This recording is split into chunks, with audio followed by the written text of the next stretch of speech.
बाबर और रिजवान ये काम नहीं कर सकते जो एलेक्स हेल्स और जो बटलर ने किया। वो ज़्यादा खतरनाक जोड़ी, जैसे बड़े इवेंट्स पे आते हैं तो वो चौकर साबित हो जाते हैं।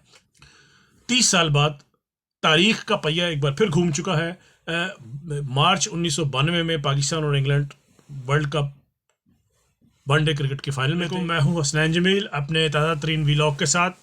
वर्ल्ड कप का फैसला कुन मरहला आ पहुंचा, सेमीफाइनल्स ख़त्म हुए। अब फाइनल इतवार को मेलबर्न में पाकिस्तान और इंग्लैंड के माबैन खेला जाएगा। 2 सेमीफाइनल मुकाबले हुए जिनके वीलॉग्स को आपने बहुत पसंद किया, आपका बहुत बहुत शुक्रिया। पाकिस्तान ने न्यूजीलैंड को बासानी हरा दिया और इंग्लैंड ने भारत को बहुत ही आसानी से हरा दिया, जिसकी किसी को तवक्को भी नहीं थी। अब हम पहले पाकिस्तान और न्यूजीलैंड के सेमीफाइनल पर डिस्कस कर लें कि जैसा कि मैंने पिछले व्लॉग में कहा था कि पाकिस्तान को न्यूजीलैंड पर कुछ नफसियाती बर्तरियाँ हासिल हैं। नंबर एक नफसियाती बर्तरी जो पाकिस्तान को न्यूजीलैंड पे हमेशा हासिल रही है, वो आज तक जितने भी आईसीसी इवेंट्स हुए हैं इसमें हमेशा पाकिस्तान ने न्यूजीलैंड को हराया है। न्यूजीलैंड पाकिस्तान को ज़ेर करने में सिर्फ एक इवेंट है 2011 का। उसके अलावा बाकी जितने भी इवेंट्स हुए हैं उसमें पाकिस्तान हमेशा से न्यूजीलैंड को हराता रहा। 92, 96 जब भी जितने भी मुकाबले मेन इवेंट्स के आईसीसी इवेंट्स के पाकिस्तान और न्यूजीलैंड के माबैन खेले गए, वो पाकिस्तान ने न्यूजीलैंड को बासानी हराया।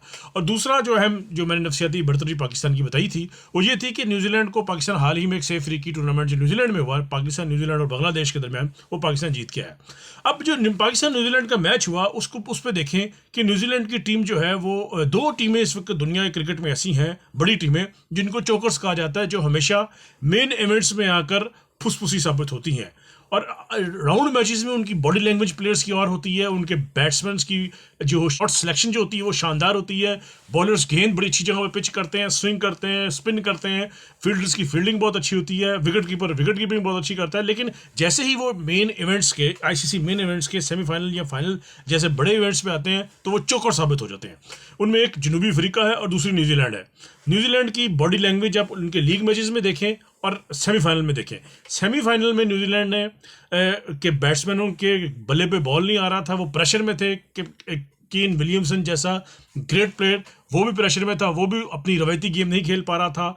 बॉलर्स ट्रेंट बुलेट, टीम साउटी और एक फॉगट, इनकी बॉलिंग पे वो बात नहीं थी, बॉलरों में वो काट नहीं थी, फील्डरों में वो फील्डिंग में वो चीते जैसी फुर्ती जैसी न्यूजीलैंड की क्रिकेट टीम की फील्डिंग मशहूर है, वो नज़र नहीं आई सेमीफाइनल में। और फिर आप देखें कि विकेट कीपर ने बाबर आजम का शुरू में कैच छोड़ दिया और उसका खमियाजा ये भुगतना पड़ा कि बाबर आजम जो मुसलसल टूर्नामेंट में आउट ऑफ फॉर्म था वो फॉर्म में वापस आया और वो 50 कर गया। और वही 50 जो बाबर और रिजवान की 50 थी वो पाकिस्तान को मैच विनिंग साबित हुई। ये सबसे बड़ा नुकसान हुआ न्यूजीलैंड का कि वो किस तरह चौकर साबित हुए, किस तरह वो अंडर प्रेशर आए। उन्होंने आउट ऑफ फॉर्म बाबर का कैच छोड़ा और बाबर फॉर्म में वापस आ गया। ये तो थी पाकिस्तान न्यूजीलैंड की मैच। और पाकिस्तान और न्यूजीलैंड के मैच की एक और खास बात ये थी कि शाहीन ने अच्छी बॉलिंग की और शाहीन जो तवील अरसे से आउट ऑफ फॉर्म था और टीम से बाहर था वो वापस आया और ये पाकिस्तान क्रिकेट टीम के लिए प्लस पॉइंट रहे। इंग्लैंड और इंडिया का मैच बहुत ही गैर मुतवक्को साबित हुआ। यकीन जानिए कि जितने भी क्रिकेट तजियाकार हैं, क्रिकेट जर्नलिस्ट हैं और साबिक क्रिकेटर्स जितने बैठे हुए हैं, किसी के वहमो गुमान में भी नहीं था कि भारत इतनी बुरी तरह इंग्लैंड से हार जाएगा मैच। सबको तवक्को थी कि भारत जो है वो अच्छा मैच खेलेगा। और भारत का इस वक्त देखें, विराट कोहली फॉर्म में था, सूर्य कुमार यादव फॉर्म में था, हार्दिक पांड्या बेहतर परफॉर्म कर रहा था, के राहुल जो टूर्नामेंट के शुरू में आउट ऑफ फॉर्म था फिर 2 50 करके वापस आ गया। हाँ, एक सवाल यह निशान जरूर था कि उनका जो कैप्टन है, जो एक बहुत अच्छा प्लेयर है रोहित शर्मा, वो फॉर्म में नहीं था। और रोहित शर्मा पर अब बहुत से सवालिया निशान उठ रहे हैं कि वो ओडीआईज में तो बहुत अच्छा खेलते हैं लेकिन T20 की साइंस वो समझने में नाकाम है। मे बी इस बार T20 वर्ल्ड कप के बाद भारत क्रिकेट टीम में कुछ तब्दीलियां होंगी और T20 के लिए कोई नया कप्तान सूर्य कुमार यादव, हार्दिक पांड्या में से कोई एक आएगा। मुझे नहीं लगता कि अब रोहित शर्मा T20 में मजीद सर्वाइव कर सकेगा। T20 में भारत को आउट क्लास किया जो बटलर और एलेक्स हेल्स ने, उन्होंने आउटस्टैंडिंग इनिंग खेली। भारत ने 168 रन बनाए जो कि मैं ये नहीं कहता कि बहुत ज़्यादा रन थे लेकिन बुरे भी नहीं थे। ऐसे रन नहीं थे कि जिनकी फाइट ना की जा सके, जिनको डिफेंड ना किया जा सके। और फिर रोहित शर्मा नाकाम रहे। के राहुल ने 2 50 करके फॉर्म में वापसी का अंदिया दिया था लेकिन वो अपनी फॉर्म को बरकरार ना रख सके। सेमीफाइनल के प्रेशर का शिकार हुए और आउट हो गए। विराट कोहली ने फिर 50 किया, उनके साथ सूर्य कुमार यादव जिनसे तवक्को थी वो स्कोर करेंगे वो नहीं कर सके, वो मुसलसल इन्फॉर्म थे लेकिन उनसे सेमीफाइनल में स्कोर नहीं हुआ उनकी लेकिन बहरहाल हार्दिक पांड्या ने स्कोर किया और बहुत शानदार रनिंग खेली। हाँ, ऋषभ पंत के हवाले से एक और जो भारतीय क्रिकेट टीम को फैसला करना पड़ेगा कि उनका मेन प्लेयर कौन है। आया वो दिनेश कार्तिक है या ऋषभ पंत है। ऋषभ पंत आउटस्टैंडिंग प्लेयर है, दिनेश कार्तिक ने बड़ी मेहनत से कमबैक किया है और वो वापस आया, लेकिन वर्ल्ड कप में वो वैसा परफॉर्म नहीं कर पाया जिससे तवक्को थी। लेकिन ऋषभ पंत जो है वो मुसलसल उसको आउट कर रहे हैं, खिला नहीं रहे T20s में। तो मैं ज़ाती तौर पर समझता हूँ कि पंत जो है इस वक्त वो भारतीय क्रिकेट टीम का ट्रम्प पॉइंट है और बहुत आउटस्टैंडिंग प्लेयर है, उसको खिलाना चाहिए। कार्तिक को भी साथ रखें, बेशक ज़रूर रखें, लेकिन पंत जो है वो पहली तरजीह होनी चाहिए। अब और इंग्लैंड की टीम में देखें जी, इस वक्त जो बटलर है और वो आउटस्टैंडिंग परफॉर्मेंस कर रहा है, आउटस्टैंडिंग। इंग्लैंड की क्रिकेट अब वो नहीं रही जो पहले होती थी। जिस तरह वो अब अटैकिंग क्रिकेट खेल रहे हैं, ये किसी दौर में ऑस्ट्रेलिया खेलता था, अब भी खेलता है, लेकिन अब उस तरह नहीं खेलता जिस तरह पहले खेलता था। अब वो इंग्लैंड वो स्टाइल अपना लिया और इसकी जो इंग्लैंड की जो क्रिकेट को जो चेंज किया है वो सबसे पहले केवन पैटरसन ने किया, जब वो उसने आकर एग्रेसिव क्रिकेट शुरू की और पहली बार इंग्लैंड को आईसीसी इवेंट जिताया और उसको इंग्लैंड को उन्होंने T20 चैंपियन बनाया। फिर उस केवन पैटरसन की उसके जिनको केपी प्यार से कहते हैं, उनकी उस लेगेसी को मॉर्गन आगे लेके चले और उन्होंने आउटस्टैंडिंग अटैकिंग क्रिकेट खेली और 2019 का वर्ल्ड कप पहली बार इंग्लैंड को 50 ओवर्स का वर्ल्ड कप जिताया। और अब जो बटलर उस लेगेसी को लेके आगे जा रहे हैं और पाकिस्तान और इंग्लैंड का फाइनल का मुकाबला, और इंग्लैंड को पाकिस्तान पर फिर एक नफसियाती मसला, जैसे मैंने आपको बताया था कि न्यूजीलैंड पर पाकिस्तान को नफसियाती मसाइल है, नफसियाती बर्तरी हासिल है, ऐसे ही पाकिस्तान को पर बरतानिया को नफसियाती बर्तरी हासिल है। वो ये है कि वो हाल ही में पाकिस्तान से 7 T20 मैचेस की सीरीज़ जीत के गए हैं। अच्छा, वो जो सीरीज़ जीते थे उसमें उनके 3 प्लेयर नहीं थे। अब इस टीम में वो 3 प्लेयर वापस आ चुके हैं जो पिछली सीरीज़ में नहीं थे। जो बटलर नहीं था और बेन स्टोक्स नहीं थे और एक और प्लेयर है जो पिछली सीरीज़ में मिसिंग थे और इस बार वो वापस आ चुके हैं।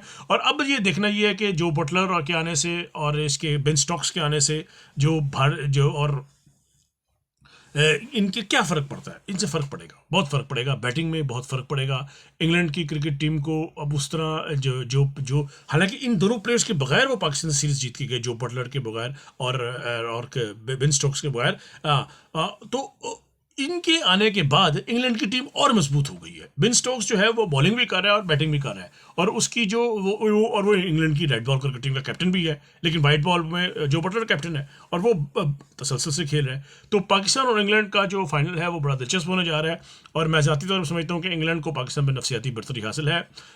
मैं इस तरह इंग्लैंड को मैं समझता हूँ 60-40 चांसेस है, इंग्लैंड के 60-40 चांसेस है। क्रिकेट में कुछ आप हतमी बात नहीं कर सकते, मे बी वो मेरी मैं जो राय दे रहा हूँ वो गलत साबित हो जाए, लेकिन क्रिकेट में कुछ भी हो। हाँ सर, T20 क्रिकेट में तो कुछ भी हो सकता है, वो दिन का होता है। और देखें 1992 का वर्ल्ड कप आप याद रखिए, 30 साल बाद तारीख का पहिया एक बार फिर घूम चुका है। मार्च 1992 में पाकिस्तान और England world cup one day cricket के फाइनल में थे। अब नवंबर 2022 में फिर पाकिस्तान और इंग्लैंड T20 वर्ल्ड कप के फाइनल में है। उस वक्त पाकिस्तान क्रिकेट टीम के कैप्टन इमरान खान थे, इंग्लैंड के कैप्टन ग्रैम ह्यूज थे। इस वक्त पाकिस्तान क्रिकेट टीम के कैप्टन बाबर आजम है और इंग्लैंड के कैप्टन जो बटलर हैं। और अगर कप्तानों की परफॉर्मेंस का देखा जाए तो इमरान खान पाकिस्तान के ग्रेटेस्ट ऑलराउंडर थे, पाकिस्तान क्रिकेट टीम के क्रिकेट के पहले फास्ट बॉलर थे जिन्होंने 200 आउट किए, पहले बॉलर थे जिसने 300 आउट किए। और इस तरह जो ग्रैम ह्यूज दुनिया क्रिकेट के वाहिद प्लेयर हैं अभी तक जिन्होंने टेस्ट क्रिकेट में पहली इनिंग में 100 किया और दूसरी इनिंग में फिर 100 किया। ये ग्रैम ह्यूज की क्लास है। इस वक्त बाबर आजम जो है वो ऊपरी उस रवायती फॉर्म में नहीं, अगरचे पिछले मैच में वो कैच छूटने के बाद 50 बनाकर वापस आ चुके हैं, लेकिन बाबर और रिजवान की जोड़ी जो है वो पिछले मैच में क्लिक कर गई। लेकिन अगर कंपेयर किया जाए जो बटलर और एलेक्स हेल्स की जोड़ी को, तो वो ज़्यादा लिथल है, वो ज़्यादा ख़तरनाक है, वो ज़्यादा मुखालिफ बॉलरों को तबाह बर्बाद करने की सलाहियत रखती है। 168 का टारगेट उन्होंने 16 ओवरों में अचीव किया। बाबर और रिजवान ये काम नहीं कर सकते जो एलेक्स हेल्स और जो बटलर ने किया, वो ज़्यादा ख़तरनाक जोड़ी है।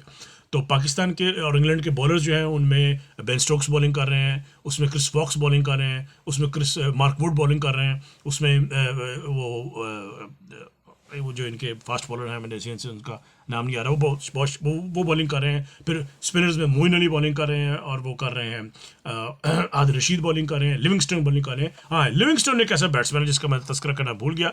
लिविंगस्टोन भी इंग्लैंड की मिडिल ऑर्डर में एक इंतहाई अहम और ख़तरनाक प्लेयर है। इंग्लैंड की बैटिंग बहुत लंबी है, एलेक्स हिल से शुरू होती है, जो बटलर पे आती है, फिर क्रिस वॉक्स आता है, फिर वो बेन स्टोक्स हैं, फिर लिविंगस्टन है, मोइन अली बैटिंग कर लेते हैं। बैटिंग भी बहुत शानदार है और उनकी बॉलिंग में भी बहुत डेप्थ है। पाकिस्तान टीम को बड़ी महारत से खेलना पड़ेगा, अपने असाब को मजबूत करना पड़ेगा। कैप्टन साबक कप्तान और साबक वज़ीर आज़म इमरान खान ने ट्वीट करके बाबर आजम का हौसला बढ़ाया है। और पाकिस्तान की इस वक्त बैटिंग डिपेंड करेगी एक बार फिर बाबर आजम और उस पर रिजवान पर। फिर मिडल ऑर्डर में शान मसूद हैं और हारिस अच्छा परफॉर्म कर रहे हैं, इफ्तिखार को भी परफॉर्म करना पड़ेगा। फिर शादाब खान और मोहम्मद नवाज़ को देखना पड़ेगा। बॉलिंग में हारिस रऊफ़ वैसी बॉलिंग नहीं कर पाए वर्ल्ड कप में अब तक जिसके लिए वो मशहूर है, अभी तक वो इतनी अच्छी बॉलिंग उन्होंने वर्ल्ड कप में नहीं की। शाहीन की फॉर्म में बेहतरी आई है, बॉलिंग उनकी काट में बेहतरी आई है, और नसीम शाह भी वैसी बॉलिंग नहीं कर पा रहे।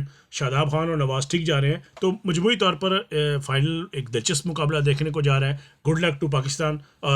जो टीम अच्छा खेलेगी वर्ल्ड कप वही जीतेगी। हमारी नेक तमन्नाएं दुआएं तो पाकिस्तान के साथ हैं, लेकिन एज आ क्रिकेट जर्नलिस्ट, एज आ क्रिकेट लवर, एज आ क्रिकेट एनालिस्ट, मैं ज़ाती तौर पर समझता हूँ कि टीम वही जीतती है जो अच्छा खेलती है, और आखिर में किसी की फतह नहीं होती, फतह क्रिकेट की होती है। Thank you very much.